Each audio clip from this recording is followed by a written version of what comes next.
నమస్కారం. చాలా సంవత్సరాలు బట్టి ఈ పైరస్ అనే మహమ్మారిని ఆ బారిన పడ్డా మేమంతా ఎలా తప్పించుకోవాలి, ఎలా బయటపడాలి అని చాలా వర్రీ అవుతుండేవాళ్ళం. ఇది ఫిల్మ్ ఇండస్ట్రీ మీద డైరెక్ట్గా ఇండైరెక్ట్గా లక్షలాది మంది ఆధారపడి ఉన్నారు. ఇది ఏ ఒక్క స్టార్స్తో, పెద్ద డైరెక్టర్లతో, పెద్ద నిర్మాలతో కాదు. ఇది ఒక లైట్ బాయ్ దగ్గర నుంచి, చిన్న మేకప్ మ్యాన్ దగ్గర నుంచి, థియేటర్స్ దగ్గర గేట్ కీపర్ దగ్గర నుంచి ప్రతి ఒక్కళ్ళు ఇండస్ట్రీ మీద ఆధారపడి ఉన్నారు.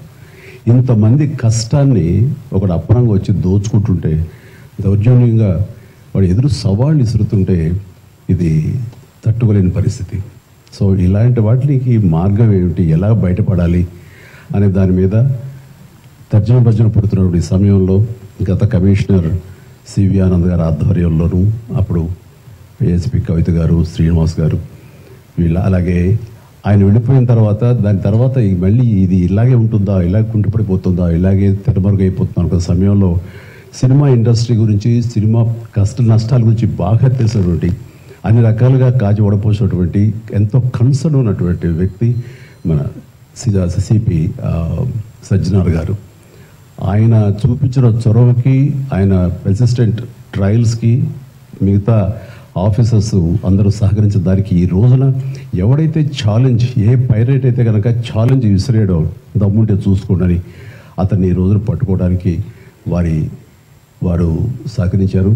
అది వారి మనస్ఫూర్తిగా వారిని, వారికి సహకరించిన ఆఫీసర్స్ని, కవిత గారిని, శ్రీనివాస్ గారిని, ఇతర మహేష్, మన సిఏఎల్ని, వాళ్ళందరూ కూడా మనస్ఫూర్తిగా పరిశ్రమ తరపు నుంచి, నా తరపు నుంచి నా అభినందనలు, ధన్యవాదాలు మనస్ఫూర్తిగా తెలియజేస్తున్న సందర్భంగా.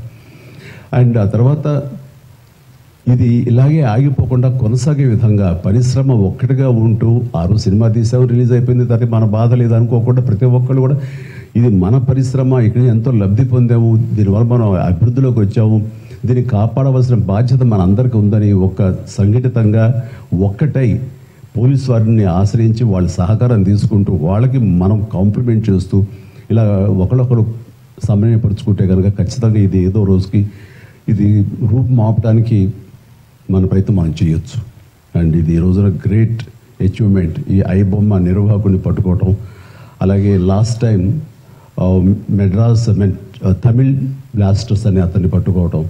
అలాగే లాస్ట్ టైం మనకి సివి ఆనంద్ గారు చెప్పిన దాని ప్రకారం ఒక 22 ఏళ్ల కుర్రవాడు, ఇంటర్మీడియట్ చదివిన కుర్రవాడు, బీహార్ నుంచి, వాడు దాదాపుగా ఎన్నో వందల సినిమాలు వాడు పైరసీ చేసి ఎంతో పెద్ద నష్టం కలిగజేశాడు. ఈ సంవత్సరం ఆరంభంలో కూడా దిల్ రాజు గారి గేమ్ చేంజర్ దగ్గర నుంచి, తండేల్ అనే సినిమా కానీ, ఇలాగా కింగ్డమ్ అనే సినిమా, ఓజీ, ఇలాంటివన్నీ కూడా దీన్ని బారిన పడి చాలా పెను నష్టం జరిగింది. రేపొద్దున రాజమౌళి గారు చాలా పెద్ద సినిమా తీయబోతున్నారు. ఆయన అలాంటి వ్యక్తి మూలంగా మన తెలుగు సినిమా ఖ్యాతి ఖండాంతరాలకి వెళుతుంది. అలాంటివి జరుగుతున్నప్పుడు ఇది పెను సవాల్గా ఉంటుంది, పెను ముప్పుగా ఉంటుంది కూడా మనకి. సో మమ్మల్ని అర్థం చేసుకున్నారు, మా బాధలు అర్థం చేసుకున్నారు. ఇవన్నీ సాధించాల్సింది ప్రభుత్వాలు, అక్కడ పోలీస్ డిపార్ట్మెంట్లు. సో వాళ్ళు చేసి చాకచక్యంగా చేసి ఎంతో సమర్థవంతంగా సహకరించి ఇది రాబట్టినందుకు మనస్ఫూర్తిగా మరొకసారి ధన్యవాదాలు తెలియజేసుకున్నాను. జై హింద్.